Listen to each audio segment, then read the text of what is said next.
Okay, long. Sure. Okay, so here we go. All process. I think you just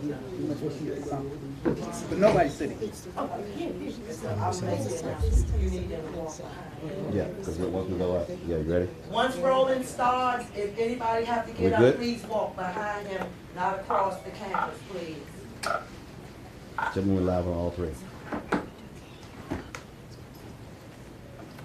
Thank you for joining. We'll be getting started in 1 moment.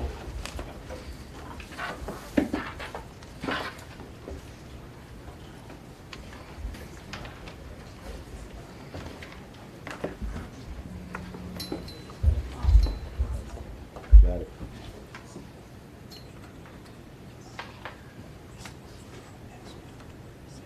Good morning.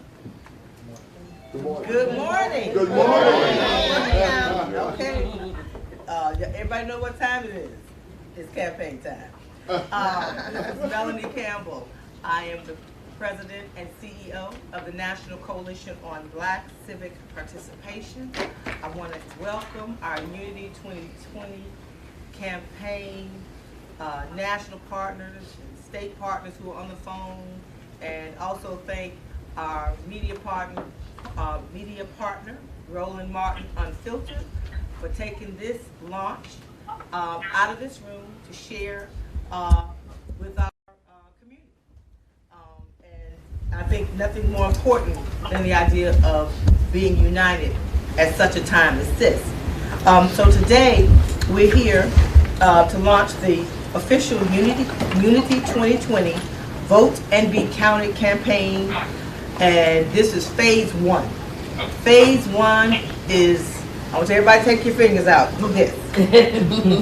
Phase 1 is due to in 2020. Why? Because we'll be voting for the primary, because we're not just going to let anybody select our candidate, whoever that may end up being, for the primary elections. We also have to worry about making sure our community is fairly counted in the 2020 decennial census, because it is about money, power, and respect. And so I want to first to also thank again our national partners, and just quickly go around the room so you'll know who's in the room. And so I'll start to my immediate left, since I'm a lefty, and just say who you are, what your organization, who you represent. Cleola Brown, President of A. Philip Randolph Institute, with 139 chapters in 32 states around the United States. Daryl Coles, BYB intern, Black Youth Vote Fall Coordinator. Oh, sorry, let me stand up. Daryl Coles, BYB intern, also BYB Fall Coordinator, and also assist NCBCP wherever they need done. Daryl. Hello, my name is Holly Holliday. I'm the Unity 20 campaign manager and national political and data advisor to the National Coalition. Good morning. I'm Stacy Long Simmons with the National LGBTQ Task Force, and I am happy to be here. The task force is the oldest LGBTQ organization in the nation. Good morning. I'm Elsie Scott. I'm Secretary of NCBCP, and I'm also the Director of the Ronald Walters Leadership and Public Policy Center at Howard University. Good morning. My name is Alfreda Davis. I'm providing executive support for Cora Masters-Berry.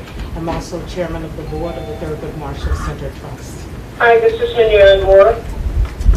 Hi, Minier. We're coming to the phone in 1 sec. Thank you for joining. Good morning. Fred Mason, President of Mason Public Interest Consultant and also a board member of the A. Philip Randolph Institute. Lon Walls, Communications Consultant with the National Coalition and Black Women's Roundtable.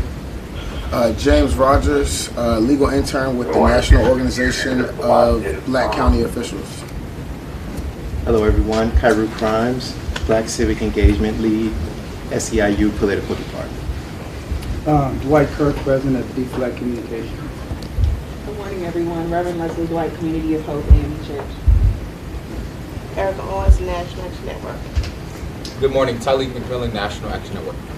Good morning. My name is Ebony Riley. I'm the Washington, D.C. Bureau Chief for National Action Network, which was founded in 1991 by Reverend Al Sharpton.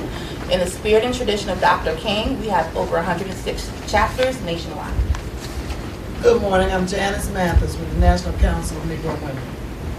Acacia Newsom, Program Assistant for NCBCP and Program Coordinator for BYP. Cora Masters-Berry, Board Member of the Coalition on Black Civic Participation. I'm Claire Nelson, President of the Institute of Coordinators. And then we have some of our partners on the line. I know we have media on the line, but we're going to ask the Unity partners to announce themselves, and we'll come back to press a little bit later. On the line. Hi, this is Mignon Moore, co-convener of Power Rising, a group of 1,200 Black women that come together yearly to talk about issues that impact African American women specifically. Hey, this is Carol Joyner, Director of the Legal Project Working Families and Family Values at Work, the network of 27 state coalitions moving paid family leave and paid sick days powerfully. Good morning, everyone. This is Marcia Johnson Blanco, and I'm the co-director of the Voting Rights Project and Lawyers Committee for Civil Rights Under Law. Good morning. This is Tony Wiley from the National Urban League.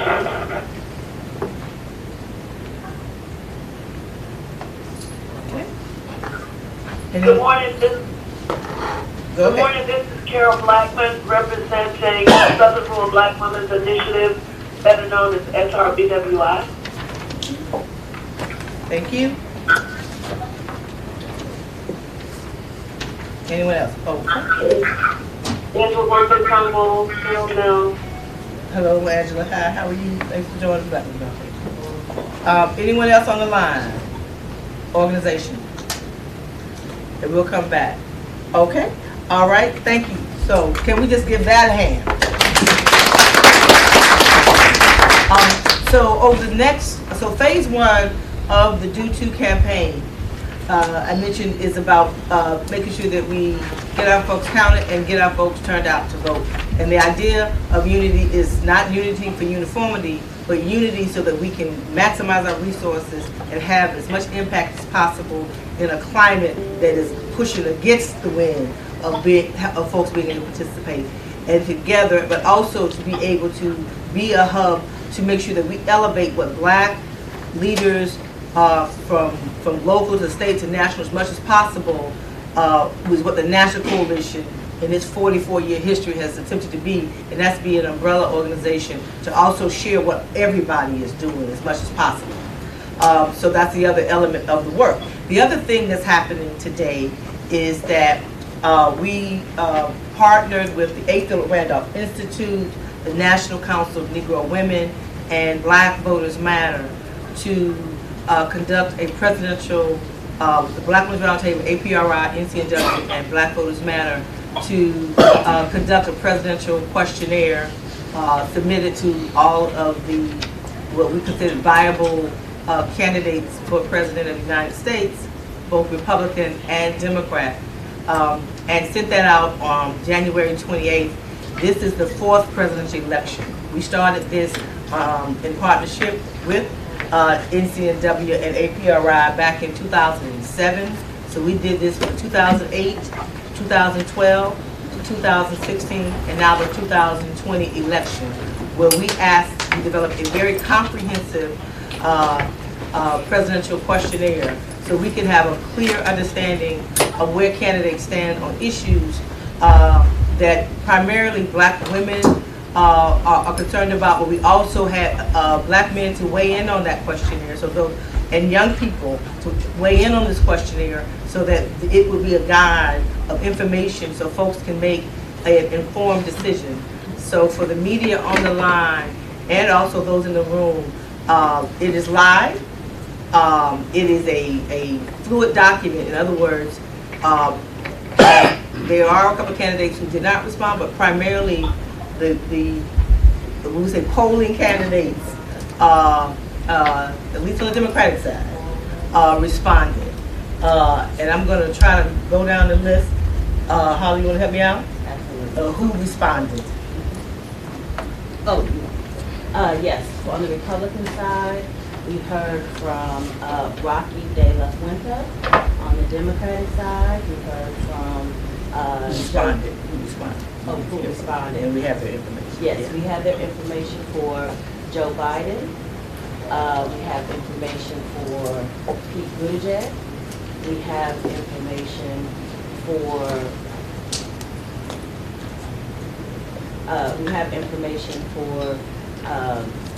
Senator Sanders.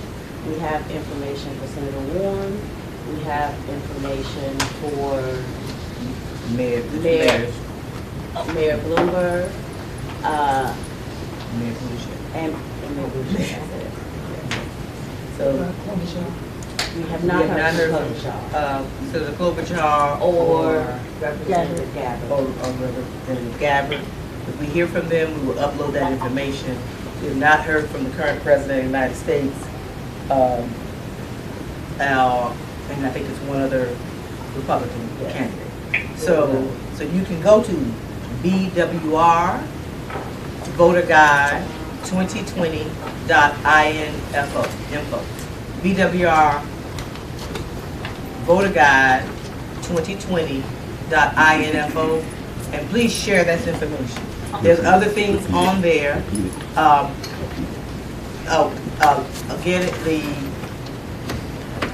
voter guide is BWR, that's B as in Bravo, WR, Voter Guide 2020.info, INFO. And I think even if you say Black Women's Roundtable Voter Guide, it should pop up. And you'll see information on that site that really is, again, very comprehensive. And what we do as a coalition, we don't shorten your answers and we don't lengthen your answers. You send us one line about where you stand on the issue, that's what's on the voter guide. If you send us 2 pages of information on where you stand on the issue, and this information, we didn't just come up with questions. This is very informed information. It was based on our past research that we do. We do an annual report every year that we release. We do exit polling. The last midterm election, we did exit polling to find out what issues were concerned for Black women. And the third piece is we do a partnership with Essence Magazine every year that helps us to determine what the priorities are. And so there's a lot in here about where candidates stand on issues of racism and hate crimes, issues of criminal justice reform, issues around economic justice, policing reform, and the like, education. And if you go, I don't have it in front of me, I apologize, but it's a lot there. And you can go to each question that was answered, and you will be able to see right on that scroll. You can see it on your phone, you can see it on your tablet, you can see it on just regular desktop computer. And we will be continuously updating that information. If a candidate changes where they are and they want us to update something over these next few months, we'll do that. I want to see if any of our partners who joined us had any other commentary about the voting guide. So I'll start with Cleola and then Sister Janice, and I'm not sure if Latasha Brown is on the line. If she is, I know she had a speaker, and she might not be. But Black Voters Matter is also a partner to weigh in on any comment, and then we'll go to. Well, pure and simple, as Melanie outlined, the questions that are asked are very direct questions, looking for specific answers, not campaign pitches. We want to know where they stand as far as we are concerned and the concerns for our community. So there is no sugarcoating. There is no way to duck. Either you are or you aren't. And that's exactly what we expect in the answers.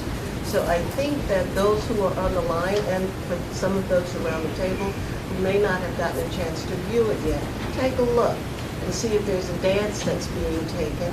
And we're not criticizing or endorsing. We're simply observing the questions that were asked. And that's what we think we will do. Honest and fair answers to the questions that concern our community. Jay? Well, first of all, I want to say good morning to everyone and to thank Melanie for her leadership on this project. It is critically important that we make maybe the most important political decision we'll make in our lifetimes based on data-driven information and studies rather than our emotional attachment. One of the things that sometimes frustrates me is we think about these candidates as if we're voting for friends, All of us have friends and family. What we're looking for is candidates who can be trusted to carry out our policy agenda. And having this information gives us a wealth of data from which we can ascertain the extent to which and whether candidates are serious about the agenda that we put forward. I was excited to see the breadth of the questions in this year's questionnaire. It's tempting to assume that African Americans sort of, Dr. Scott, think one way, we walk one way. We may end up mostly in one party, but that is not a signal that we think the same about all these issues, especially when you take into consideration the generational differences. I do also want to thank Elsie Scott and Mignon Moore, who are my board members and bosses, for the opportunity to be here today, and they're the real experts in this matter. But I want to say congratulations, NCNW is proud to be a partner. And I would encourage those who are listening, don't just decorate your office with this material. Dig into it, study it, question these candidates and their surrogates as they come around about it. This is information to be used, Cleo, and not to be stored or put on a shelf someplace. If we publicize this information, then we can hold people to account. That's what it's all about. So thanks, Mel. I appreciate it. Glad to be here. Thank you. Is anyone on the line from Black Voters Matter? Because I know she's not going to try, but she was in a thing. So I want to lift up our sister Latasha Brown and Cliff Albright, who are co-founders of Black Voters Matter. And then I just want to quickly. Okay, I want to quickly just let you know, okay, we're in this room right here today, but we're on the road starting next week. We are partners with A. Randolph Institute and National Action Network and Essence Magazine. We're starting a series of time, and we're looking for partners. So this is not nothing we do is exclusive. It's all inclusive. So if any organizations want to partner with us, let us know. But we're starting. We wanted to make sure we got this information out before really the first state that I pay attention to. I don't know about nobody else. I'm not saying nobody else's state. But the state that I pay attention to, and we are paying attention to, is South Carolina. When the first state that votes that has a significant African American black population votes. That's when I know where we're headed. Iowa's nice, New Hampshire's nice, Nevada's nice. I go there sometimes, you know. I don't gamble, but I do go there sometimes. I watch people gamble. And that's all wonderful. But South Carolina is where we get a chance to see where black folks are, or what the black folks are thinking. And then the next following week is Super Tuesdays. When you talk about 55% of black people living in the South, if you want to know what black people are paying attention, you got to pay attention to what? The South. Nothing wrong with the North, but that's where the rubber meets the road. So we're going to be in South Carolina with our town hall meeting. I want to thank Ebony and Cleola and Trudy and of course Red for partnering with us on this, and so we can be discussing the kinds of issues related to what we're seeing here, and with not just national leadership, but also black women who are in South Carolina, who are leaders in their communities, with us to lift up the power of the sister vote and what the issues of concern are. And we'll be doing what? We're going to be promoting. What are we going to be promoting? Do Too in 2020. And then some of us are heading to Selma, Alabama for the 55th anniversary of the Selma to Montgomery March, Selma to Montgomery March and Bloody Sunday. It's coming a little early based on the election season, so we'll be on the ground there. And this year, the black women are the heads. So Holland, Rose, and Hank Sanders and the whole team down there. So we'll be in Selma, and then we'll be for the Black Women's Roundtable Women of Power National Summit. The next town hall will be there. We have invited all of these candidates that submitted their questionnaires to show up to the Black Women's Roundtable Summit so that we can hear from you. And so I'm gonna put that back out there again. We invited everybody. When they got the letter, we let them know you can come and we can hear from you. And you have an audience of black women who will be here from over 20 states from across this country on March the 4th through the 8th. and the theme is called "Join Us at the Black Women's Power Table." So that's what we have in the short run, and then the last thing that we have in the first 60 days is on March 23rd through the 29th. All of our organizations have been working together to develop what we're calling Black Census Week, where we're encouraging all of our organizations to come together and work on the ground to really promote the census of participation. And April 1st is what they call Census Day. And we're doing that early because for the first time our community will have, not just our community, everybody has an additional way of filling out that form, and that's through online. And you can do online. What's the other ways, y'all? Mail. And phone. And so we want to make sure that our community gets our share of the $600 billion plus that we know if we don't get that money, it impacts our community for 10 years. And if we don't get that count, then somebody else can get your congressperson, or all the way down to redistricting that takes place. It's about money, power, and what? Respect. And so that's what we have as a broad, short phase one. And then what I'd like to do is ask our organizations to share what they're also doing. But these are some of the things that our Unity Vote and Be Counted campaign is doing. And we'll be coming more throughout the year. And so I'll start off, whoever wants to start, and just tell us, and oh, I'm sorry, back up. That was such a miss, such a miss. And young people just know that, you're gonna do, it's gonna happen to you. So before I move to it will come. So I want to ask our young leaders to come step up here behind me, Derek, so they can fully see you out in the audience, and tell them what Black Youth Vote has coming up as a part of our campaign. And if I forgot something, yeah, that was definitely not a response. Yeah. Again, I'm Acacia. I'm a program coordinator for Black Youth Vote. So Black Youth Vote is an empowerment program that has successfully engaged and trained a new generation of civic leaders. So coming up, we have, well, actually today we're launching our BYV, a Black Collegiate a community challenge. And so basically that is going to focus on getting our young people in the colleges to get out and get counted for the census.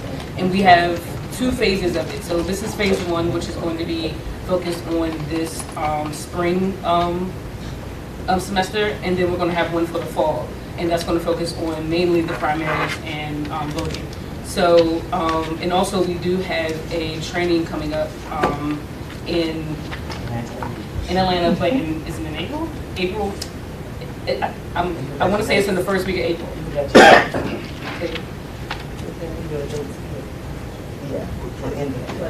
March.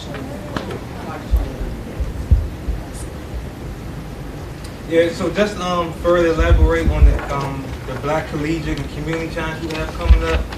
The goals of the challenge is to motivate Black collegiate and youth to vote in the 2020 presidential primary election coming up, and also in the census. Also to help protect the vote on the campus and surrounding communities. And lastly, inspire Black youth to own their own political power in 2020. So what we do is we send out official invite letters to each over 80 college campuses, HBCUs, also PWIs. So with each invite letter, they receive their own text link. When school wants to participate, they receive their own unique text link. For example, Howard, their text link will be like HU Vote. So the top 3 campuses that participate, they will receive the highest, they will receive a monetary prize donation to whichever school department they want. So their SGA programs, their math, whatever. And the main focus of the challenge is to focus on fighting the spread of political disinformation on college campuses, as well as empower Black youth. So, and also, what we also Black youth, we've been doing for a year now. We've been having watch parties, political watch parties, and the main purpose of that is for Black youth, and not just Black youth, but all youth, to come into these safe spaces where we can talk about political ideas and just share information and concerns that we all have for one another. So Black Youth Vote, we will continue to do that, and we've been having great success in our watch parties, and we're hoping the same for our Black Collegiate Challenge. And a correction for the Black Youth Vote training in Atlanta it's going to be the 28th and the 29th, right? Of March. So sorry. And I believe y'all have some partners that and looking for more partners for your challenge. Yeah, so definitely. far, who you have? But right now we have SEIU, we have HBCU Green Fund, and also Hall of Fame. That's what I called it on the Hall of Fame. So if we're looking for anybody more wants to partners, partner with anybody us wants to participate. to push this out, we really appreciate it. And this is youth-led. This is their project. So, and we just trying to support and provide space for them to be able to lead, teach and learn. And I still learn, especially around this technology. So thank you. Can we give Daryl and Acacia a hand? So we're going to go swiftly around the room with the organizations and just tell us what you have going on, nonpartisan. And some of us wear more hats that you have going on to get out the count and get out the vote. All right, sitting next to Melanie is not always the best thing because you get called on first. And I tell you, her leadership is always the best thing to be sitting next to her on. As far as the A. Randolph Institute is concerned, we have 5 regions within those states that I mentioned to you before. And within all 5 regions, South, Southwest, North, Northeast, and Midwest, each of them will have a conference between now and the end of April. Within those conferences, we have done over last year and doing the second phase of this year, the census programs conducted in partnership with AFGE. They have taken a deeper dive into how is it that we get into our various communities in order to pull the string of actually earning a couple of dollars while you do these things. So we're looking to empower our folks both intellectually as well as monetarily because, we can always use a few dollars. That training for each of the 5 states will not only be for the adults that are always in attendance at the regional meetings, but we've earmarked some of our students. We had 165 youth at our last conference in Minnesota, no less, that came from around the country. Of the 165, they received their first leg of the census training in August of last year. The second leg of that training will happen during their Midwest regional training pieces that will occur. And at that point, hopefully we will have enough spaces to get those students and those young folk. And they're not just college students, although we have college chapters, which I'll talk about next, but getting some of the younger from our gentle warriors, because that's what Randolph indicated them as, across the state of Florida, in the state of Georgia, down in Mississippi, out in Tennessee, those 4 states in particular, to get them out on the road with the posters, signs, door hangers, and all the rest, starting with their schools, making partnerships with the schools that they attend. And it's really hard to say no to a kid who's 9 years old and looking up in your face talking about preserve my right to democracy and dignity. So we're using every weapon that we can in order to have those kids then be able to go home to talk to their parents and to some of their elders about participating in the census. And they're excited about it. They will wear you out with the excitement that they have. That's why there's another level to our youth. And Apollos is just on the ground. Just got through speaking about you. There's another level as well. The youth that we have at a number of universities where they have an agreement with the universities. That's Florida A&M, Savannah State, Morgan, and Morehouse, not Morgan, Morehouse. And when we get Morehouse, we get an overflow from Spelman as well as Clark Atlanta, your alma mater, who've been participating in programs that we've had throughout the year. The students at Morehouse really are springboarding this piece forward. They too will be a part of the census program, but more than the census program, being the beginning and the end for them, they are looking to do registration in an ungodly way. I told them, don't tell me all of it, just do it right so that nobody goes to jail.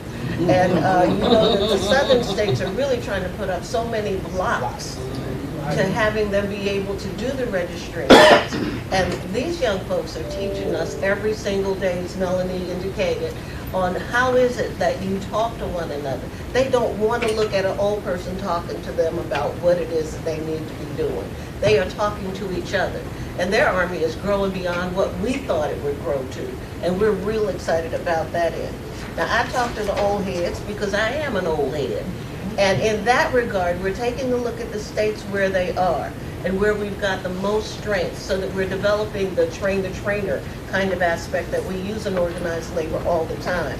To talk to the folks in the community where you live, where you don't have to establish trust, where you already have trust and credibility, up to and including the biggest preacher and the biggest gossip on the street, so that we have the two ears that are rolling with the kind of information that needs to be out there.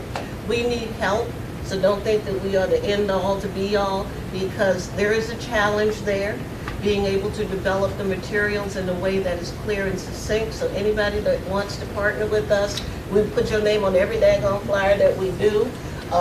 We need that kind of help to push out the information, and we are looking for folks who are ready and willing to hit the ground. So anybody that wants to come in the area, we can do bus, car. Every now and then we can afford a plane to get you out to be leads for some of the projects that we have going on, but we really do need the help. Our leaders are doing all that they can. If a little organization like ours can go to the Supreme Court raising our voice about voter purging, and we did not once but twice, we can keep hollering, and that's the plan. Because we get the good information from Melanie and the support from all of the organizations that have called around this table. We will steal what you put forward. I'm telling you to your face. And put our names on it. So be prepared for that. And feel free to steal from us as well. And I see Dwight sitting at the table as well. All of his stuff gets stolen right away. We put a credit line on there because he's so good at what he does. But let's remember, give credit from where you steal, and then go ahead and steal it, because that's what you need to do. But that's what we have going on now. Thank you. Next we'll hear Dr. Claire Nelson, and then we're gonna, to be fair, I know how this is, we're gonna do two here, so we're going to do two. So we're going to do two here, two in the room, and then do it like that so everybody gets a chance. We know how hard it is to be on telephone. Dr. Nelson is to the Caribbean Studies. What's going on, sis? Well, it's been a very interesting journey compared to 2010, I must say. Yes. In 2010, we felt like we really had an organization that had our backs. This year, we feel like we're scrambling. We have tried unsuccessfully as a community nationally to get support from different foundations. That didn't happen. Nonetheless, in true Caribbean fashion, we're going to turn our hand, make fashion, stretch $1, make two. And we're going to somehow do our complete Caribbean American count. So the group that came together in 2010 has been reinvigorated since earlier this year. We're talking about people from Atlanta, Boston, Hartford, and we actually dug up some people in Rhode Island, believe it or not. We have people in Hartford. Hartford started from last year, May. In fact, last year, May, we kicked off this whole grouping with a presentation I did on the future of the American dream. A black perspective. Then, of course, DC Metro, we're scrambling here as well. South Florida has a high density of Caribbean people, as you all know, all over. We have also people in Tampa and Orlando. Philadelphia is pretty well organized. And Louisiana, small group. New Jersey, California has a lot of people who have moved into that region from Belize and Honduras especially. And, of course, Houston. A couple of sprinkles of people in Alabama, and those are the groups that every June do events in Caribbean American Heritage Month. And so because we're using the month as an organizing tool to get people understanding policy and politics, we use that same group to now push out the center. So we want to talk about leaping into action. It's a leap year, very exciting. So leap day, we want to have a 30-day sprint, right? We're sprinters. So they want to leap into action. We have very few radio programs, but we feel that that's the way in which people are going to pay attention. So we're going to cover together our own PSA with, some of the music and ting, and then we're going to tell people, yeah man, if you get up and stand up and be counted, Yeah, and you know what? It's easy as ABC. Now what is the A? Admit whatever race you want to admit to, right? You choose whichever one. Is 5 of them on the box. You pick black, white, Indian, whatever you are, you pick that. Then under that, that's a B. Below that, you write in whatever country you think you want to assign yourself to. I'm finding a lot of people who know their mothers were from Barbados, their fathers were from Jamaica, or their mother from Ghana, their father from Ghana. They're going to pick whichever one they want. You pick that, but B. And C, finally, just count yourself in as Caribbean for the census. So the idea is, let us make it easy. We're going to try and put out some flyers, but on the day, I'm going to be doing a radio tour, because we have a lot of programmers that do events, shows on Saturdays and on Sundays in Florida and in New York and in Hartford and here in this area. So that's what we're doing, to sort of pull together ourselves and make a lot of noise with a little bit of money, like knock the pan and say, hey, we're here in Big County. But I'm really excited that people are saying, look, we find a studio, go in there, make our own thing, and show that no matter how you try to keep us back, we're moving forward. Forward ever and backward never. So that's where we're going. Thank you. Awesome. So thank you again, Melanie, for holding forth for this unity diaspora coalition. Yes. This is the third census, I think. And the third census, and the thing is to make it important. We coined the term back in 2010, the multicultural black community, right? Multicultural black community. So that's the term we use to tell people, you know, yes, it says African American black, that's what you are, you check that. If you're Asian heritage but born in the Caribbean, you check your race, which is Asian, you're still right in your country, Trinidad, Guyana, wherever you want to claim you're from. So make it very simple. So that's what we're doing. Now some people, because they see the code saying Nigeria, Jamaica, and Ghana, will find that some, like Trinidadian Indians, are still checking black and writing in the country and the country under that. So we don't know what's going to happen, but the important thing is check off yourself one way or another. Fill out the form. ABC, as simple as that. Okay, thank you, thank you. That's clear. Is Mignon Moore still on the line? Yes, I am. Okay, and then Roland, I know you okay, all right. So Mignon Moore, and then Marcia Johnson, and then Blanco, and then we'll come back to the room. And I think David Johns has joined us on the line, so we'll acknowledge him. Executive Director of National Black Justice Coalition is on the line. And then we got Apollos Baker here from AFGE. Hey, Melanie Campbell, Mark Morial calling in. Hey, Mark, from National Urban League. Mignon, do you mind, because I know Mark was in the middle of something that he had to step out. Do you mind if I let him go first, and then Mignon, and then no, not at all. Okay. In fact, if you can let your other groups go first, and then you'll come back. I'll come in at the end, if you don't mind. No problem. Take a quick call. No problem. Okay, Mark Morial, President and CEO, National Urban League. Mark, we're just kind of going around talking about what we're doing. Thank you for joining. Thank you for your partnership. Let me do this. Thank you, Melanie, for your incredible leadership, for once again pulling all of us together to do the important work of civic engagement in a critical year for the nation and a critical year for our people. The National Urban League is committed to working with you alongside of all of the partner organizations to achieve a record voter turnout in 2020. We know that we are up against suppression. We know we are up against efforts to trick our voters and to dissuade our voters and to confuse our voters into not participating. I want everyone to hold on to one important number, and that is in 2012, 65% of African Americans turned out to vote in the presidential election. About 65% of white Americans turned out to vote in that election. And maybe the black number may have been a point higher than the white number. By the time we got to 2016, 59% of African Americans turned out. 65% of white Americans turned out. Our turnout dropped by 7 percentage points.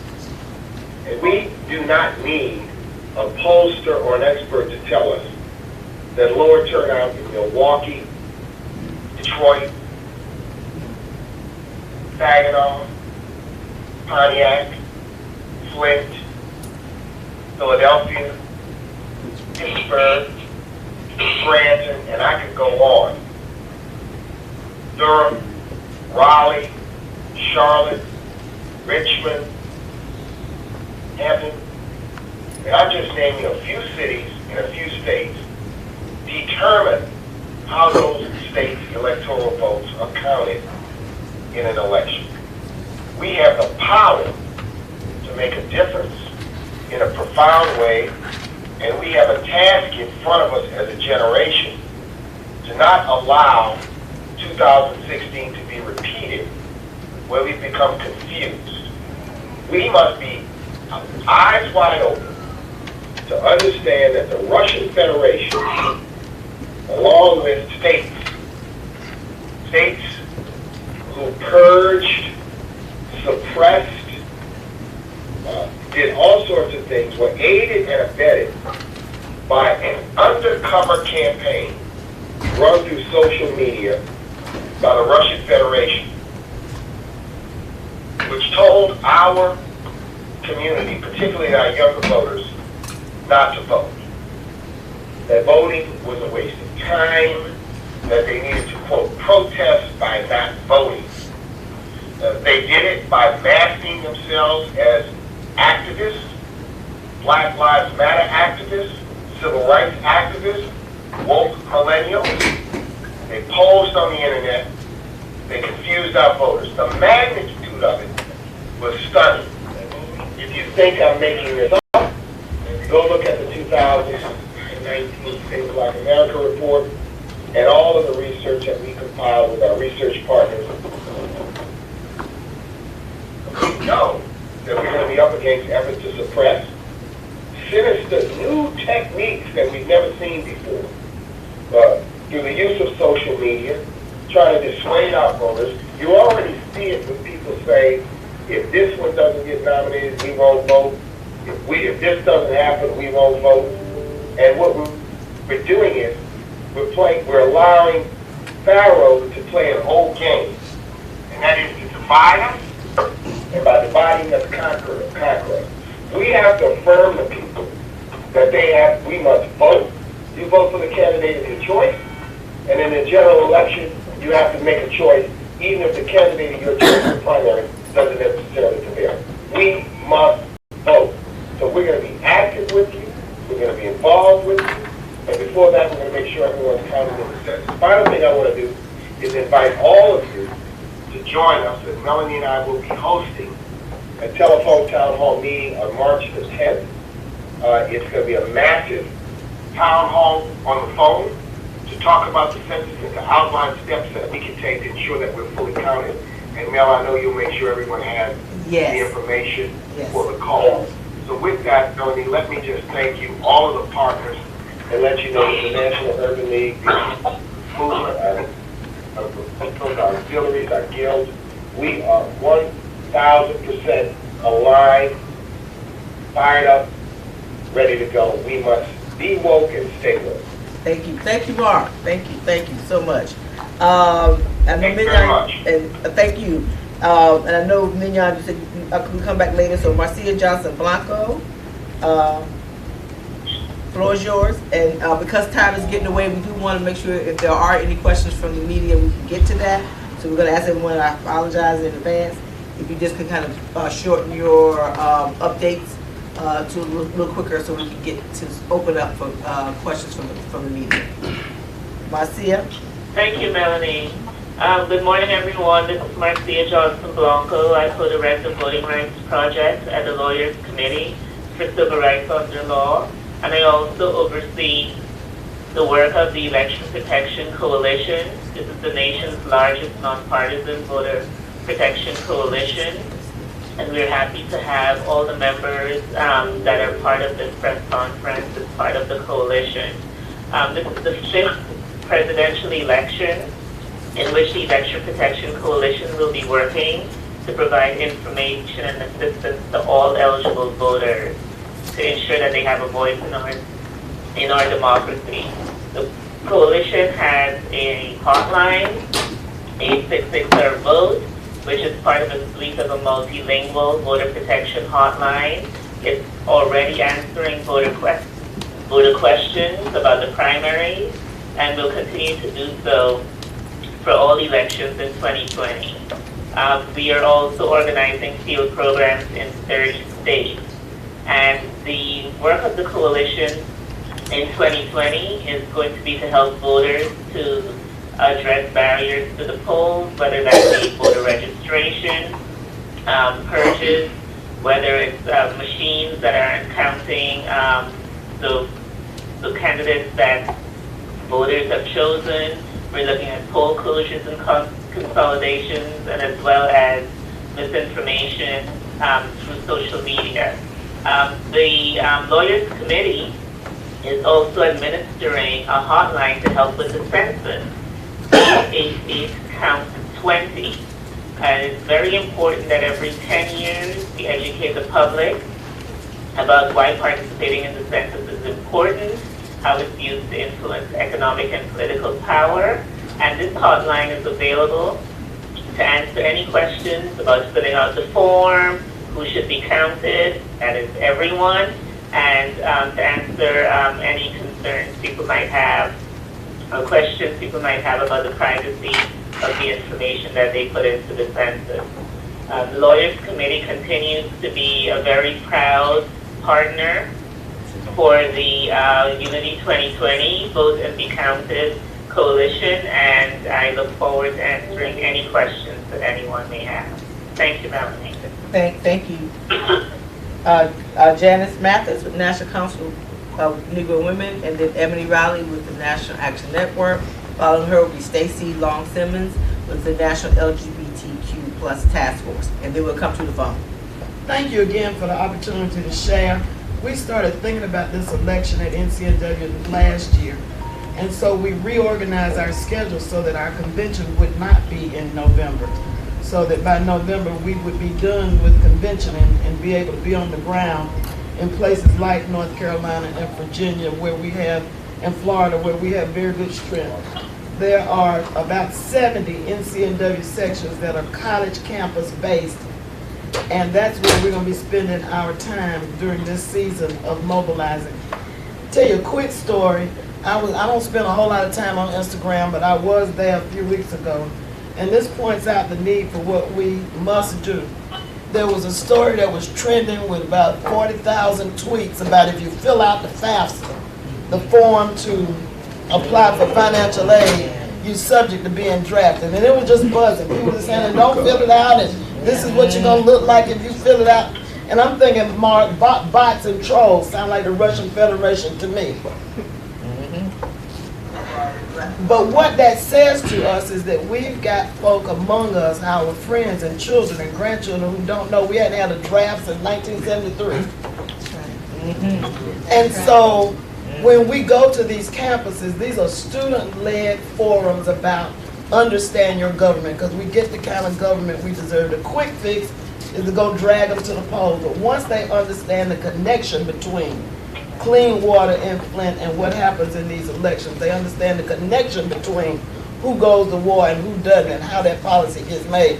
They'll take themselves to vote the same way we do. And so that's what we plan to do, starting with Girl Tech on April the 4th at UDC, which is about algorithmic discrimination and the new Jim Code, which I can just barely say, much less understand. But it's about, we will use that as an opportunity to get young folk to engage themselves in these conversations that matter to them. I'll stop with that. Thank you very much. Thank you. And again, we're going to be trying to make sure that we update, keep all of our organizations are good things that we can partner together, as well as things that you're doing. We just push each other's information out and try to maximize impact. Ebony. Well, thank you so much. And then Stacy, and then following her, so we can keep it moving, will be David Johns, who has to get off shortly, who was after her with National Black Justice Coalition. Thank you so much, Melanie. National Action Network has been a long-standing partner, and we will continue to be with everyone around the table. as a whole in totality. So all resources will be shared. We are lifting up everything everyone is doing in this big cauldron that we've created for us to lift up and keep things circulated. We've been activated around the 2020 election for over a year, using every community event and platform to educate, register, and update voter rolls where our chapters are located. We have over 106 chapters across the country. From seasoned elders to young people, our efforts are intentionally intergenerational and representative of our whole community because they need to be. Unofficially, we have a very large, extensive clergy network as well, specifically in the South, so I won't even count those numbers, but we also utilize that we are a nonviolent direct action Christian organization. In terms of us,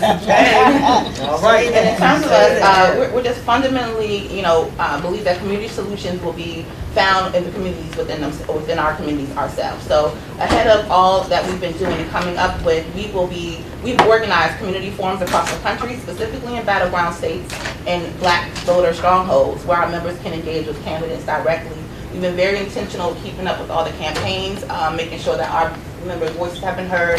Ahead of South Carolina's primary, we're holding a minister's breakfast on the 26th of February. And then, like Melanie mentioned earlier, we are going to do a town hall with her as well. We have a very strong presence in South Carolina. We also have our religious office is stationed in South Carolina, so we have a regional office there, located there. In terms of other things for the census, that's it for now. We've also had presidential forums in Atlanta, Georgia prior to this. Speaking in April, yep, I got it. And then in April, we have our, moving forward to April, we have our national convention, which will be April 15th through the 18th. And as you know, we had maybe 17 of the candidates at the time last year come and answer questions for us. So we're going to continue to have that engagement. We also have a very important part for us, specifically, are the people who don't go to college or attend college, or who don't attend church. We like to say at times that we represent folks who are the hard to count. That's where they come to us. We have a toll-free number as well. We're utilizing our partnership with the Lawyers Committee for Election Protection. So as folks have questions and we may not have the answers, we shift them off to the Election Protection so they can call in. We have 2 youth chapters, and I'm gonna wrap it up. Youth Huddle and Youth Move. We are proud to be not only the youngest policy office in DC, with my policy advisor being 23, and I'm the youngest bureau chief for civil rights organizations, but we really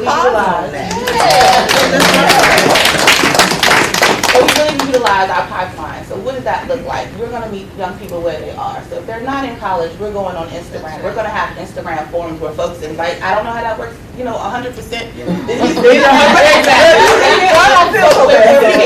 Conversations going with folks who may not be able to, who may not attend school. So we're also looking at the community as a whole, as you all are, folks who may not be in these spaces that we are gathering others. So just keeping that in mind, and thank you so much. Thank you. Great, thank you so much, Ebony. That was all. I was all in it, and then I remembered I'm next. Thank you again to Melanie and Holiday for having the task force at the table again to talk about the importance of remembering to include lesbian, gay, bisexual, and transgender people in the conversations about the census, as well as about voting and voter suppression issues. We have many, many resources. I'm going to just say the website up front, www.thetaskforce, and that's all one word, thetaskforce.org.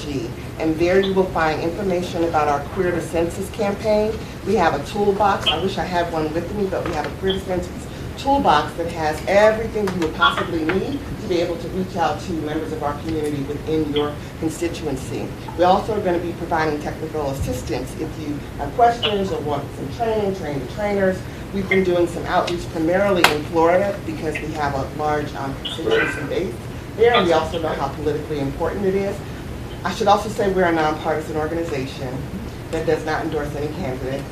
And then finally, I just want to mention that in order for our community to sort of lean in and understand what's at stake, we emphasize the fact that not only are dollars that will result in SNAP programs and other things that you need in your community, but also the representation that we have at the state and local and federal government levels. Those are all hindered on the count. And the fact that that's how our rights are enforced in terms of the amount of resources that are allocated to that. So the enforcement of civil rights is very, very important to our community.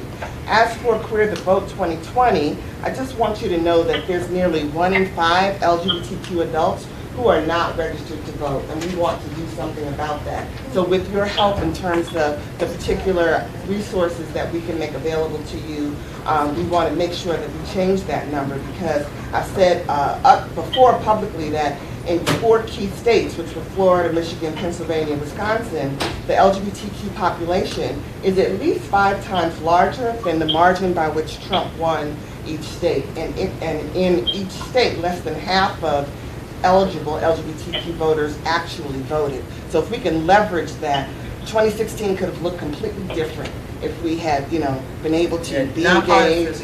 Exactly. Non-partisanly speaking, it could have been right. I'm shut up now. No. I'm just. Well, the only other thing I was going to say is we're going to be on the ground in Florida.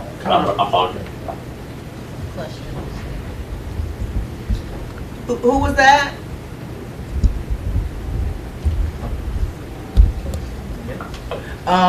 Okay. I was just going to say we're going to be on the ground in Florida. As you know, Amendment 4 resulted in many formerly incarcerated individuals being able to be re-enfranchised, and so we're going to focus on transgender women of color, black women in particular, because they are more likely to have been racially profiled or otherwise profiled and incarcerated, and when they show up to vote, to be discriminated against or other voter suppression tactics. So that's why we're focusing on the state of Florida. David Johns, and I don't know if SEIU's in the room if you wanted to say anything while you're here. And I got AFG. I'm going to go to David, then I'm going to come to AFG and SEIU. Is that all right? And then if I miss anybody in between, let me know. Okay, David. I'll be quick. I heard my brother. I'll be quick. I heard my brother say he's hungry. Just always hard to talk. Oh, okay. We thought we knew you heard somebody say that was hungry. Oh, that wasn't you. Okay. Well, I am hungry. I'm hungry. I'm going to be the pastor that is now that people have brunch plans. I just want to underscore 3 points. One is that there are lots of opportunities that we're focused on non-traditional opportunities to highlight these connections that have been made, both most recently by my sisters in this work. So for example, next month in DJP will be focused on March 10th, which is National Women and Girls HIV/AIDS Awareness Day, to highlight the fact that Black women, both cis and trans, are most impacted by HIV, and that's not something that many of the presidential candidates have talked about. And so that's one opportunity for us to think about working together to be able to connect these dots. Again, want to underscore something that Stacey said, which is that there are a lot of Black queer people who might not identify as such, who live in many of these states that we're focused on, especially we're disproportionately concentrated in the South. So we should continue to be creatively thankful to folks and partners like Ebony who extend invitations for us to work together and leverage networks, but invite others to explore opportunities to do that as well. And then the last thing is I will share some video assets. We are part of a partnership with the U.S. Census that have recorded some video to talk about these issues, voter suppression, misinformation, and the like in our community. So we'll be happy to share those and look forward to finding ways to partner with you all to use those. And I'm happy to tutor anybody who doesn't know how to use Instagram and Twitter. You're going to teach that class. I will be there. Thank you. Thank you, David. So, on behalf of AFG, it's always a pleasure to be in this room and sit with our partners. One thing that we want to stress is that we will continue to support by encouraging our membership. One, we've taken a look at our membership and saw how many of them did not vote. And we're now doing not just a grassroots mobilization, but a union engagement around voting. And then, now we can't hear you. And then, you may have to come to one of those mics. He's coming. So, and that's Apollos Baker with AFGE. So I will restart. One thing at AFG, what we've done is continue to work with our partnerships and encouraging union membership to vote. We've taken a look at our database of members who did not vote in the 2016-2018 election and started voter engagement around them, not just grassroots mobilization, but to engage them about the importance of voting and why they need to take a point in doing it. Also, as the union that represents the census employees, we've tried to ensure around this table solid partnership with every one of you. If you have not created a partnership, please feel free to contact me. We'll get you in touch with our union member who is over the National Partnership Program to ensure that they are active with you all. And the last thing that we are doing, particularly with AFL of Randolph, is at the end of March, we'll be in Indianapolis, and we will be engaging their chapter presidents and educating them on the amount of African Americans, particularly in the congressional districts, that did not vote, and be giving them those numbers so they can do voter engagement around barbershops, beauty salons, and schools. That's what AFG is doing. We're committed to helping the National Coalition of Black Civic Participation and all groups here. Thank you very much. Thank you. If you can come down this way. Sure. So super quick. I don't want to butcher your name. I promise. Kairu Crimes, SEIU. I did that part right. Yeah, you got it. Okay. So super quick, I promise. Just so people, because they didn't hear you. Right. Just introduce yourself. Oh, Kairu Crimes, Political Department, SEIU, Black Civic Engagement Lead. So, promise to be very brief, guys. I'm honored to be in this room. SEIU is honored to be a partner in this great work. Just wanted to highlight really quickly, I'm part of an overall civic engagement team. SEIU understands it is very important for strategic, concentrated, and intentional civic engagement in communities of color. We have our civic engagement team. We have our API brothers and sisters, our Latinx brothers and sisters as well. We're all collaborating in this fight. Me as the Black and Civic Engagement Lead, my charge, my promise is to help fulfill that promise of Black power in communities of color. We have our traditional states, our Virginias, our Michigans, our Minnesotas, Nevadas, places like that, but also our Southern brothers and sisters, our Georgias, our Texas, our North Carolinas, our South Carolinas, our Alabamas. We're trying to figure this thing out, and we see ourselves as a collaborator in this space. We've identified a few things: democracy reform, immigrant justice, environment justice, racial justice. There are a lot of things going on. Census not being any less important. We see ourselves as working with partners. We know there are organizations doing great work. We just want to support that. We just want to lean in where it makes sense. Money, people, outreach, whatever it is, and just see ourselves as kind of trying to collaborate a web of a network. So I'll stop there and just say thank you for having us. Thank you. In the room, we had a couple groups. I don't know if Reverend Leslie, I know you all doing stuff with the AME Church. It's happening. We also do them in my church, so you know I got to over there. And Elsie, I know over at Ron Walters, since she wanted to say anything. And then the last two people is Sabrina Stevens, who's on the line with Color Change, and Nakisha Lewis with AFL-CIO. And then we'll open it up for any questions. If I have missed a group, just point it out. Well, good morning, everyone. Okay, I'll come back. Good morning, everyone, again. And you're going to have to come to the mic because they won't hear you. And they won't be able to see you.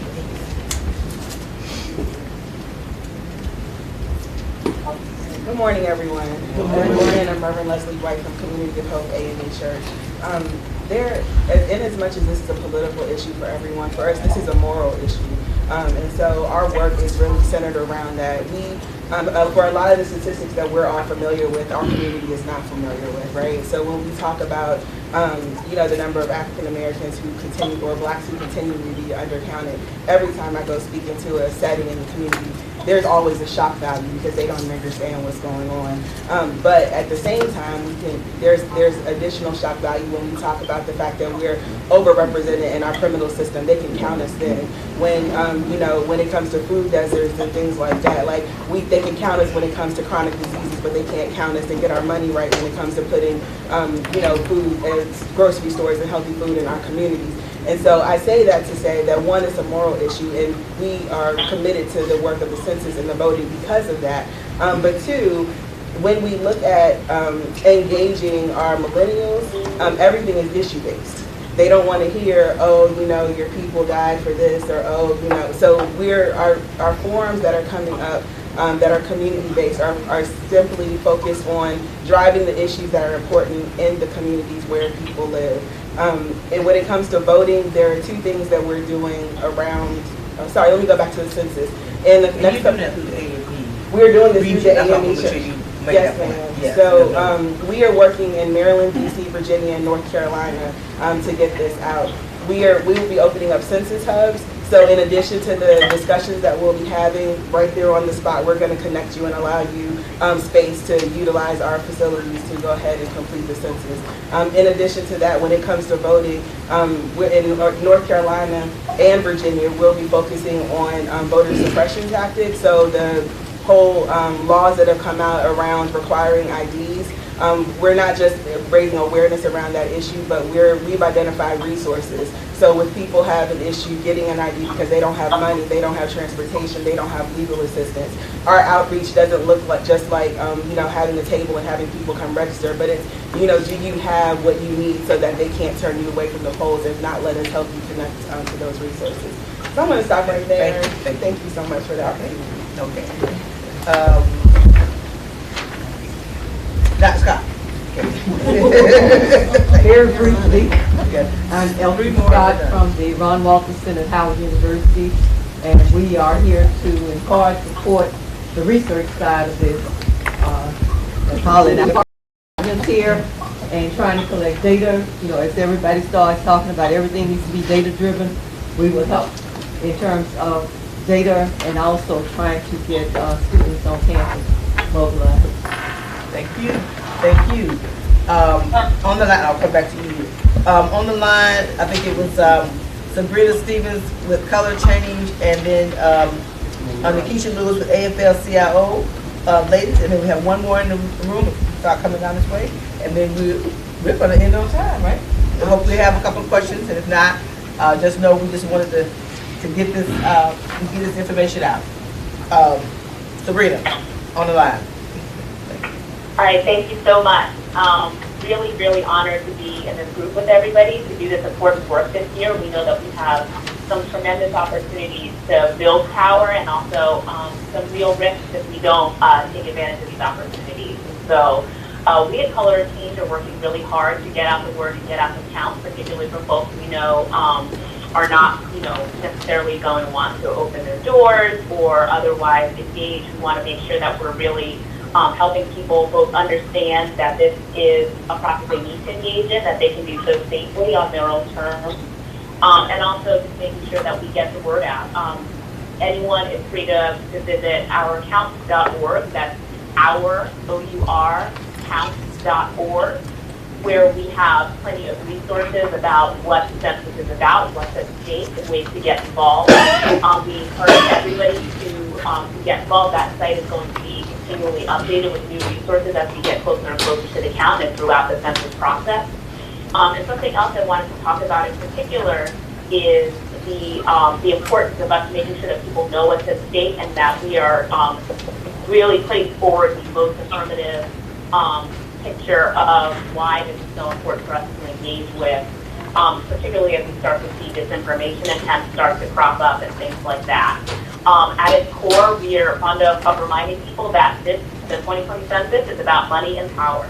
And anybody who is trying to discourage people from participating in the census, anyone who's trying to distract from this important endeavor, is trying to keep us from getting our fair share of money and power. We want to make sure as many people in our communities hear that message as possible, because regardless of the little, sneaky ways they try to deprive us of our power, we know that if we stay focused on what really matters and not let other people lead us and count ourselves out, we can really make the most of this opportunity, whether it's the census and later on when it comes to voting. So we really encourage everyone to get involved. Again, our website where you can join our campaign or look up the work that we're doing in community with the Unity Coalition is ourcounts.org. O-U-R, counts.org. Thank you. Thank you, Sabrina, and thank you all. I'm with Color Change because I guess it was about 3 weeks ago, and you all, and this is no cost, right? And we were able to get some of our stations are on the line. To do your own PSA. We are all messengers, right? Trusted voices, and we were able to get those PSAs done with our team here and our folks. We had our retreat from all of our state network leaders and affiliate leaders, and young people were able to do their own PSA about due to in 2020. It'll be coming out very, very soon. So, Nikisha, and is Carol Blackman still on the line? I almost forgot she was on earlier. Carol left. Carol. She did. Yeah. with Southern, if you're still on Southern Rural Black Women's Initiative, let me know. And then you'll be our last one in the room. Okay. Lakeisha?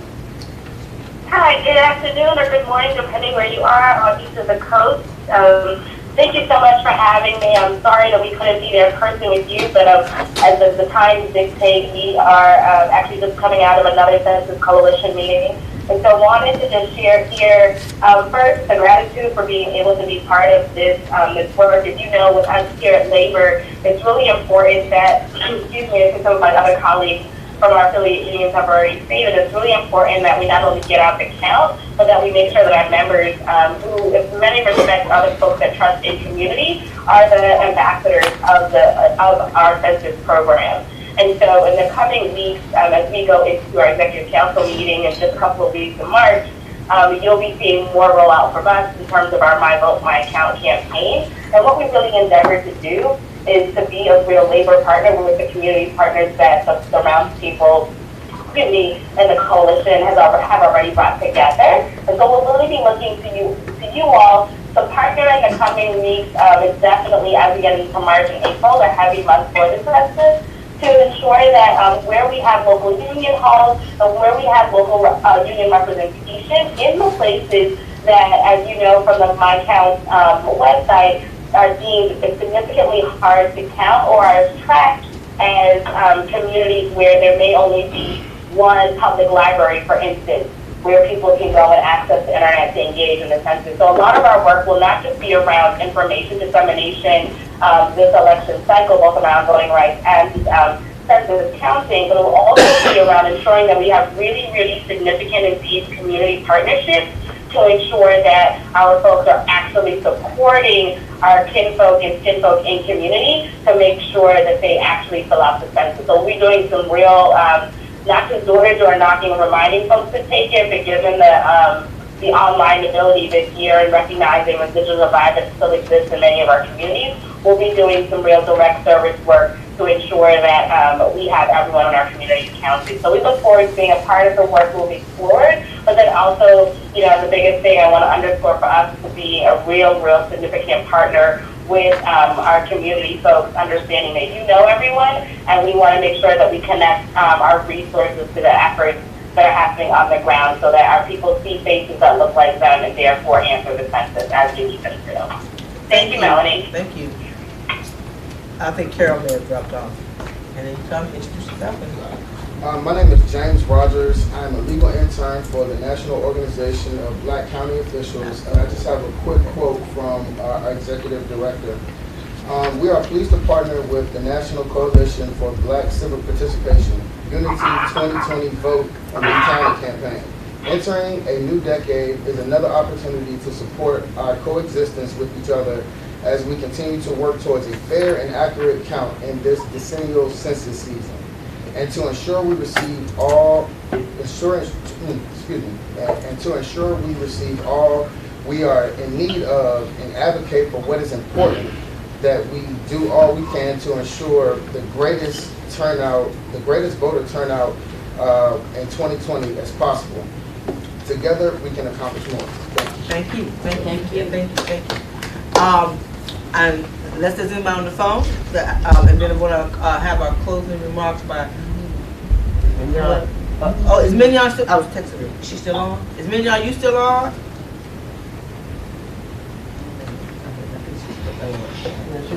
Yeah. And let me acknowledge people who couldn't be here but was trying to get here. Different things came up. Benjamin Afrifa with Africana 55 Radio.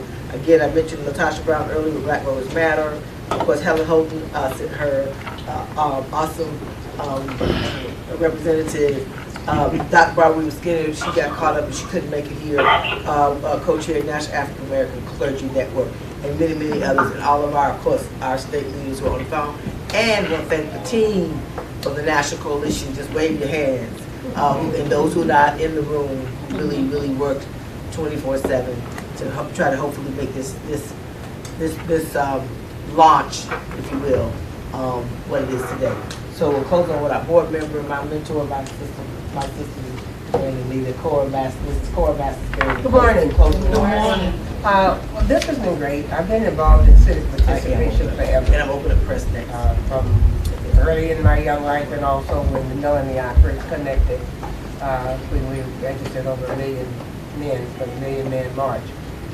And as I listen to you, I'm very, very, inspired by all the activity. But the thing that has really caused me some despair in watching and paying attention, yes, I'm on social media. I know you all think we're not supposed to be on it. But when you talk about the millennials, what is missing to me is a fundamental understanding of how this government works, what is possible and what isn't possible. So when you say that the young people just want to hear issues, but they don't know if they're doable. They don't know how it's structured. They don't know how it can be done. So therefore they're voting just on words. So I really encourage you that as you register people and as you mobilize people, take the time to also educate them. So we have a list of people who have sent their responses, presidential candidates, but I'm talking about that all the way from local, regional, state, and national. And I would like to review those positions and have some young people say to me, why do you like this? Like I work with young people all the time. I don't know many of you know who I am, but I have a big facility and I work with hundreds of young people on a daily basis.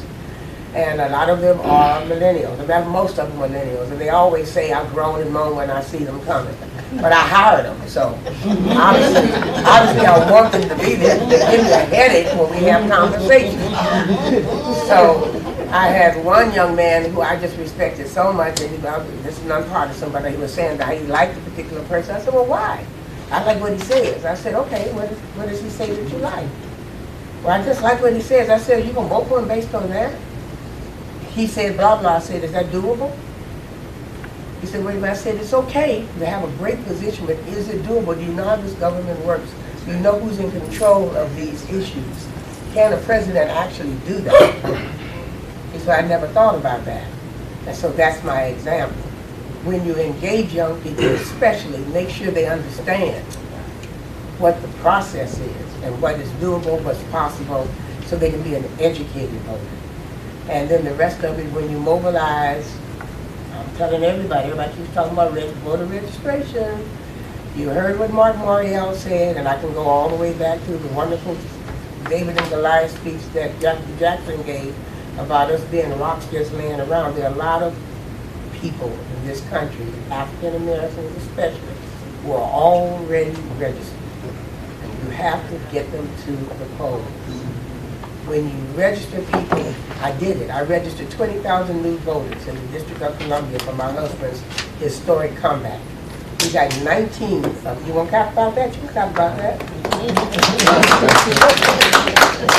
And we got 19 of them to the polls. And the reason we got them, 19,000. Did I say that? Yeah, we registered 20,000 and we got 19,000 to the polls. But the reason we were able to get them to the polls is because when you register people, you have to cultivate them. You can't just register them and then say, come vote. So, we had a direct relationship until it was time to go get them.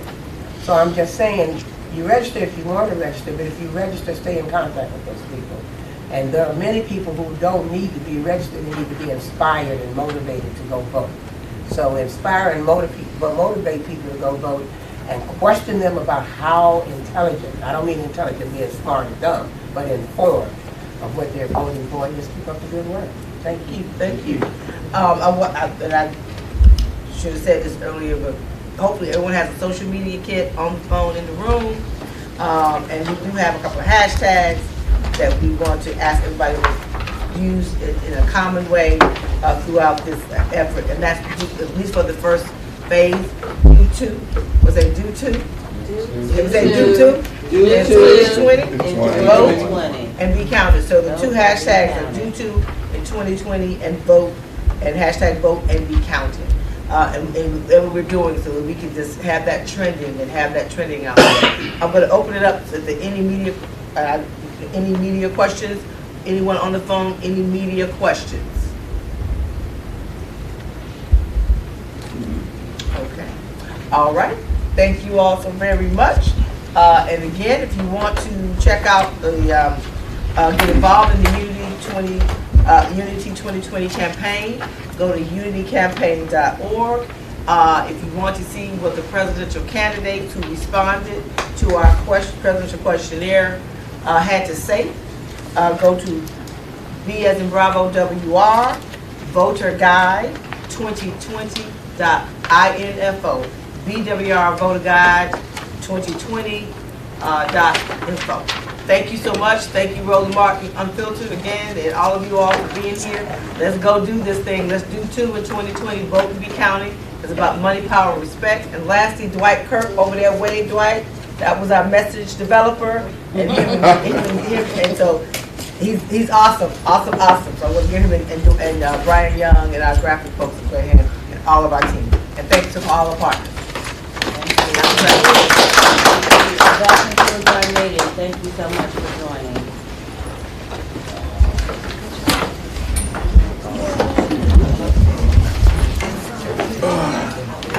Oh, I can meet some of them up here. Okay, so we got my... Brother Martin. Brother Martin.